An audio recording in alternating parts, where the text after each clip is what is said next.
Come, sit down next to me and let me take you, if I may, on a journey down the back of the sofa and peek and show how the history hidden down the back of the sofa is the history of seduction.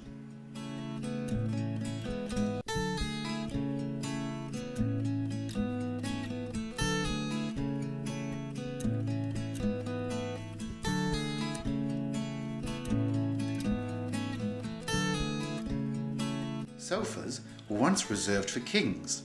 The pharaohs even sent them into the next world. Greeks and Roman men used them.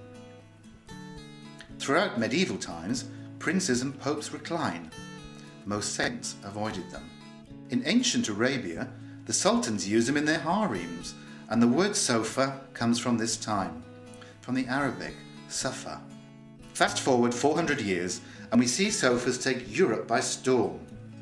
During the Renaissance, Italians introduced backrests and arms. Now the rich can afford them, along with regents. Although built for comfort, not speed, tastes still hark back to the Nile and terribly fashionable Egypt. While an army may march on its stomach, a regent reclines on his sofa. All the boudoirs of that decadent Regency generation were garnished with sofas, or divans as they were known. The middle classes, newly enriched with industry, embrace them, and mass manufacture makes them easy to mimic. The sofa was both effeminate and luxurious in writings of the time. Even Jane Austen trembles with delight on them. The sofa is the place that the modern, emancipated Venus first appears. Reading and at ease, she meets and greets. This new sensibility demanded furniture for passive relaxation.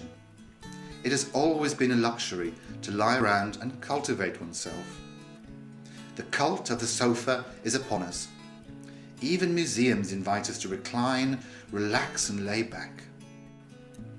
The evolution of the sofa has been driven by the need for seduction. Sofas allow people to rest and recline next to each other. But for most of history, this would have been a shocking and scandalous thing. Sofas had only enough room for two people who rest on them, letting their arms and legs dangle and possibly brush, oh so accidentally, against the warm body of another. Men might yawn and stretch, and let their arms drop around the shoulders of another, who snuggles up closer. Sofas allow intimate, but clothed, close personal contact. We take this for granted. In Regency times, it was normal and expected for unmarried women to have a chaperone. This was usually an older woman who acted as a guard of honour. These chaperones were ruthless farmers of young girls, exercising them around the paddock of society, showing them off with feats of social dressage, plaiting their hair and breaking them in for the saddle of matrimony once a suitable husband has been found.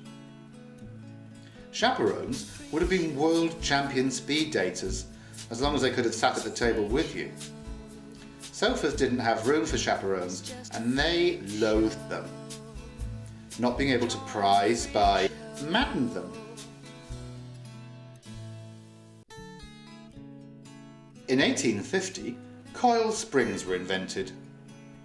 In 1851, bouncing on the sofa was invented by a slightly drunk and excitable Brightonian called Kitty O'Shea. Sofas have been the mass manufactured places where we have kissed, groped, fumbled, and then blossomed into seducers or seduced. How many of you, like me, first kissed on a sofa? Freud said that sometimes a sofa was only a sofa. But they are like us. They are of the night, but in the day. Proper, but naughty. Like the public spaces and our own personal spaces, they have many lives. Just what did your sofa do last night?